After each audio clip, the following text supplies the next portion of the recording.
Children, good morning and welcome to our new session and new classes. Today, we'll discuss the first chapter of Indian politics, that is Constitution.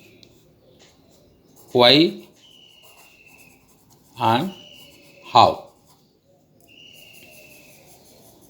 After all, congratulations once again to you all for opting the humanities or especially political science. This is the good sense.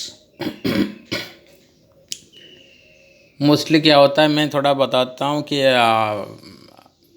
Parents by the pressure of parents students यही choice करने के लिए मजबूर हो जाते हैं कि भाई ह्यूमैनिटीज़ में क्या करना है, बेटर साइंस शॉर्टकट रूट होता है, engineer and medical and so. लेकिन ये भी कुछ कम नहीं है। और मोस्टली अगर कैरियर अपॉर्चुनिटी की बात करते हैं, I think this is the best opportunities for humanities to seek different professions. आपने सुना होगा जो आईआईटी भी आते, डॉक्टर्स भी आते, तो लास्टली ये पॉलिटिकल साइंस, ये हिस्ट्री, ये इकोनॉमिक्स, ये सब्जेक्ट ही सिविल सर्विस में सिलेक्ट करते। और नॉर्मली आपकी मैं बता देता हूँ, इसमें आजकल कंपटीशन है, मार्केट इज ओपन, आपकी टैलेंट है, आप आगे बढ़ सकते हैं। For this reason you must be competent at least. आपके पास कमांड होना चाहिए, चाहे इंग्लिश लैंग्वेज कमांडर और आपकी जनरल स्टडीज़ में हो, आपकी मेंटल एबिलिटी में हो, दिस थिंग्स मैटर। और जॉब की अपॉर्चुनिटी बात करेंगे, अगर आप देखोगे तो ह्यूमैनिटीज़ में जितना अपॉर्चुनिटी तो और शायद किसी में नहीं है।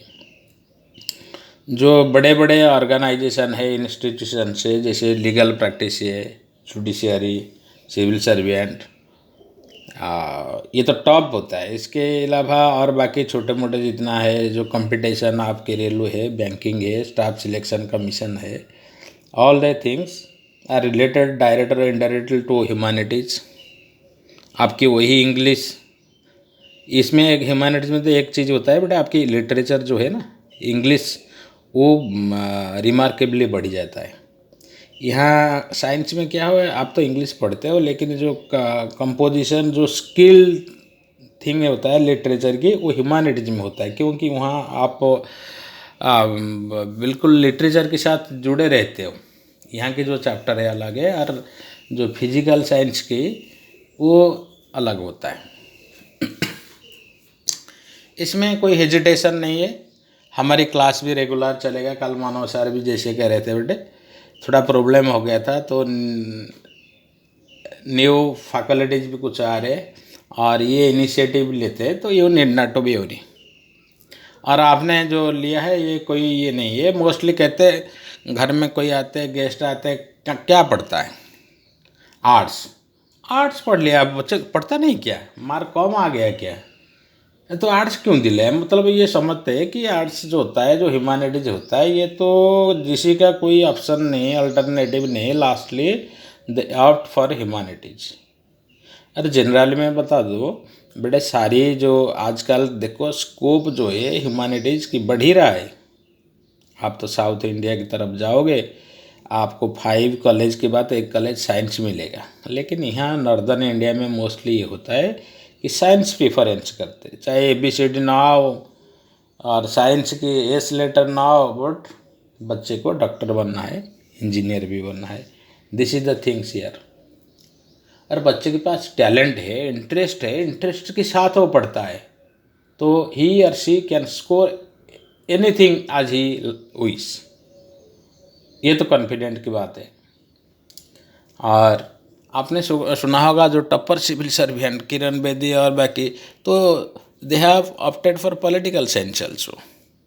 पॉलिटिकल साइंस ऐसा है, आपके स्कोप भी बहुत है, इंटरनेशनल आप कोर्स भी कर सकते हो, और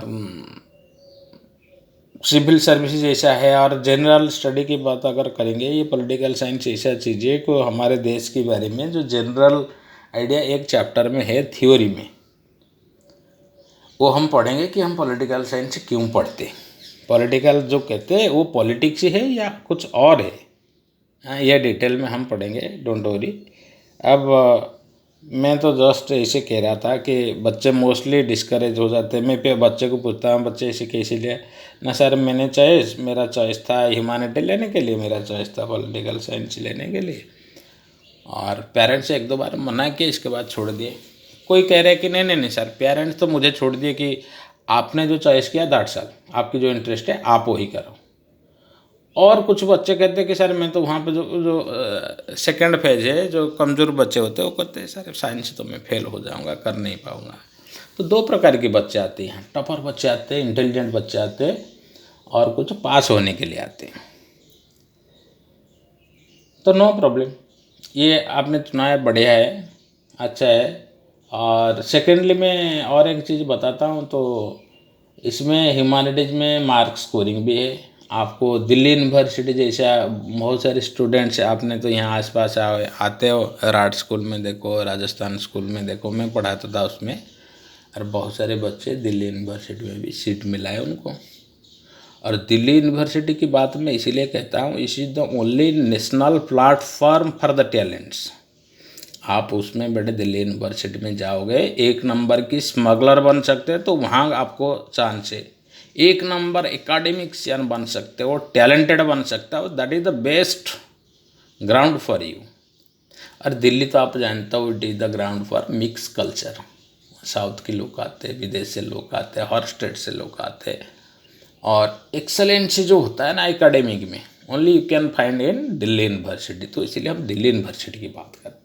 और ह्यूमैनिटी तो बहुत सारी दिल्ली यूनिवर्सिटी की बात करते हैं, सिविल सर्विस की हो और बाकी कंपटीशन अपने लेवल की हो, वहाँ मिल जाता है आपको, दिल्ली यूनिवर्सिटी में स्कोप मिल जाता है। क्योंकि आप मान लो कि कहीं क्या कहते हैं, वो पेइंग गेस्ट है, आपकी फ्रेंड्स, आप 7-8 फ्रेंड्स एडमिशन लिए, तो आपको लगता है कि भाई 7-8 था, अगर 3 बच्चे सिलेक्टेड हो गए बैंक प्रोबेशनरी ऑफिसर में, एनडीए में हो गए, या और कोई टेक्निकल नॉन टेक्निकल पोस्ट में हो जाते, तो हमारे फ्रेंड, ये हमें ग्रुप में 7 बच्चे थे, तो उसमें 4 बच्चे बेटे हो गए ये बैंक प्रोबेशनरी ऑफिसर में, तो हम क्यों नहीं हो सकते?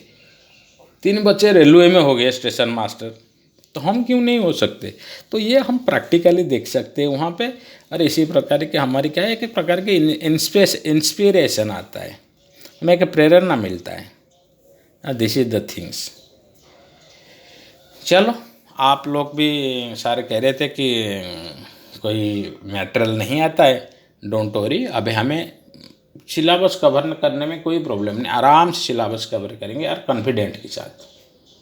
सो आज हम चैप्टर स्टार्ट कर देते हैं। This is the first chapter हमारी। देखो, मैं कहता हूँ बेटे 11th में 2 बुक्स है और 12th क्लास में भी 2 बुक्स है। 11th में होता है, एक तो बुक हो गया पॉलिटिकल थ्योरी,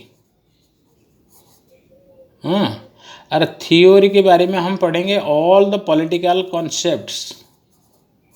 कॉन्सेप्ट मतलब आइडियाज़ के बारे में हम पढ़ेंगे, इसमें और कुछ नहीं जी। रूसो ने क्या लिखा, वोल्टेयर आपने 9th क्लास में होगा, जॉन लॉक ने क्या लिखा, क्या आइडियाज़, क्या कंसेप्ट था, और वो सही था गलत था, क्या क्या अलग अलग पॉलिटिकल थ्योरी है। और थ्योरी में हम पढ़ेंगे कि ये पॉलिटिक्स से अलग है क्या, और अलग है तो हमारी पॉलिटिकल साइंस कैसे अलग है प्रैक्टिकल पॉलिटिक्स से। ये भी फर्स्ट चैप्टर में है हमारी। एंड विल डिस्कस और different concept, ideas and different political setups. Political setup means कि हमारे संविधान, हमारे पार्लियामेंट और बाकी देशों के पार्लियामेंट से कैसे अलग है, क्या प्रॉब्लम से होता है, अमेरिका के सही है या स्विट्जरलैंड की सही है, यार इंडिया की क्यों सही नहीं है, all the things will discuss in political theory. अब 11th क्लास में सेकेंड बुक हमारी होता है Indian constitution. Indian constitution artwork,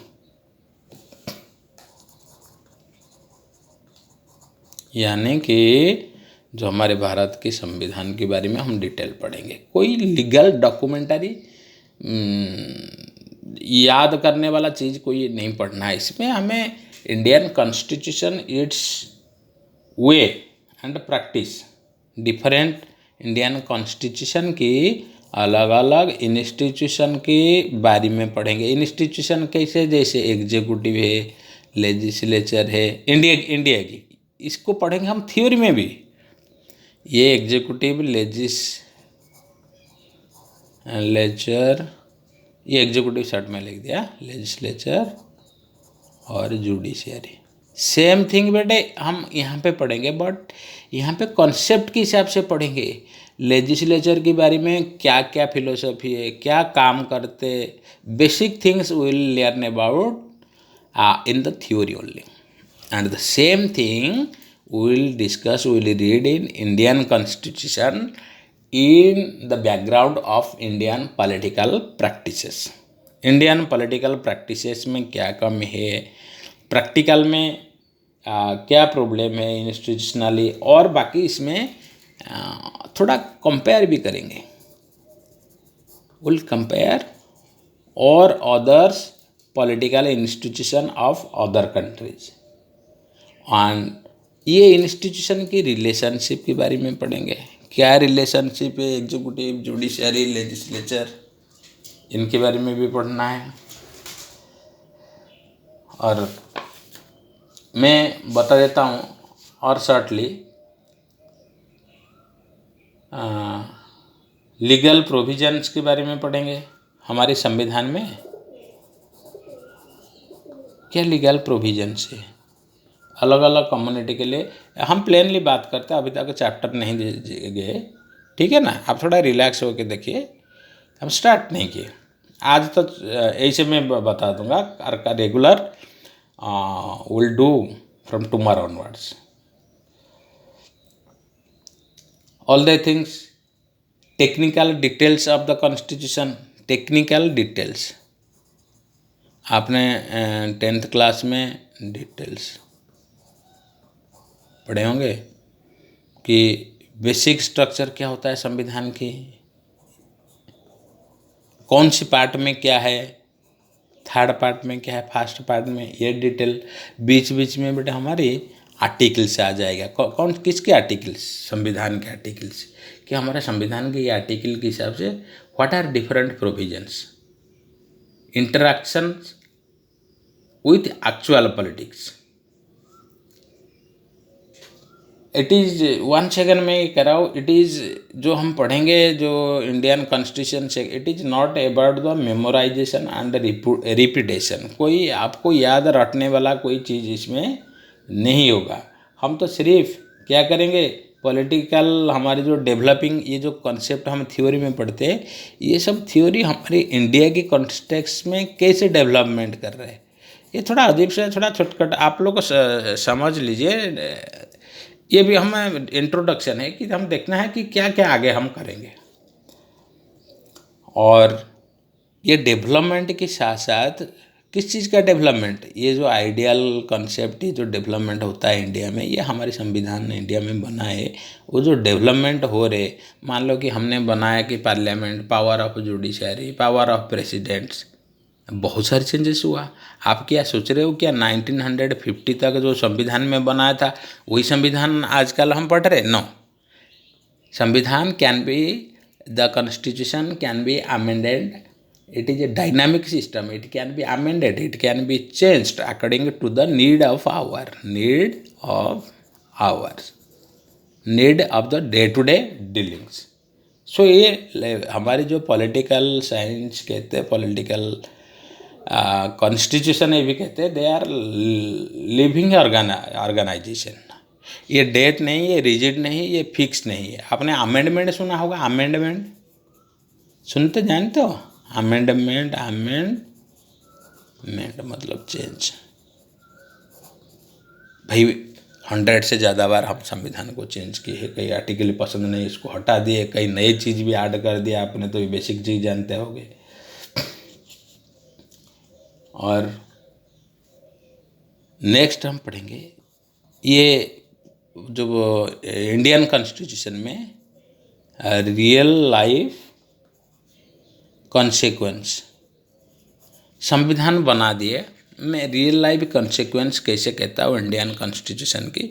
संविधान ऑलरेडी बन गया, ड्राफ्ट भी हो गया, और आज हम इतना दूर आने के बाद बेटे रियलाइजेशन होता है जो संविधान बनाए थे, लीगल फ्रेमवर्क बनाया था, जो कॉन्स्टिट्यूएंट असेंबली 1946 में जो बैठाया था, देश को सिस्टम को बनाया था, कुछ हद तक तो हमें रियलाइज करते भाई सिस्टम ही बेकार था। कैसे सिस्टम बेकार था? आपने सुना होगा ये निर्भया के शब्द। देखो भाई, 8 साल के बाद हम सभी जानते हैं, जज भी जानता है, उसकी वकील भी जानता है, जो इंसिडेंट हुआ है इट इज़ ट्रांसपेरेंट, लेकिन 8 साल बीत गया न्याय पाने के लिए। ऐसे न्याय होता है क्या? और देखो, और एक चीज़ उसी संविधान में लिखा है, justice delayed is justice denied. Denied मतलब मना करना। जो न्याय देर में मिलता है बेटे, वो न्याय नहीं, अन्याय होता है। तो हमारे इसी केस में 8 साल लग गया। ये अगर आप रेगुलर न्यूज़ बेटे देख लेना, आप लोग पॉलिटिकल कॉन्सेप्ट की, पॉलिटिकल प्रैक्टिस के साथ साथ डेली न्यूज़ देखना, इससे हम पता चल जाएगा हमारे संविधान की रास्ता किस रास्ता होके जा रहे, कितना टर्निंग ले रहे, कहाँ यू टर्न ले रहे, कहाँ non stop super fast express की ऊपर हमारे संविधान दौड़ रहे। बहुत सारे प्रैक्टिकल चीज़ के साथ हमें जुड़ना है। ये निर्भया केस हो गया, और बाकी बहुत सारे केस हम देखते हैं। नॉर्मली केस में सभी जानते हैं वो चोरी किया है, लेकिन उसी का कोई पनिशमेंट नहीं, उसका पैसा है, वकील देता है, वो बाहर भी घूमता है, किसको मर्डर भी करता है वो भी बाहर घूम सकता है। और एक इनोसेंट आदमी बेटे 200 रुपीज़ चोरी किया, ये नहीं किया, आप गरीब है, मैं आपके नाम में केस ठोक देता हूँ, और हो सकता है आपके पास पैसा ना होने के कारण लाइफ टाइम भी आपको जेल में भी रहना भी पड़ सकता है, क्योंकि आप लड़ नहीं सकते हो, जज के सामने लड़ नहीं सकते हो, बोल भी नहीं सकते हो, आप वकील भी अपन नहीं कर सकते है। लीगल सिस्टमेटिक है, गवर्नमेंट आपके लिए वकील दे सकता है, लेकिन हमारा सिस्टम ऐसा है।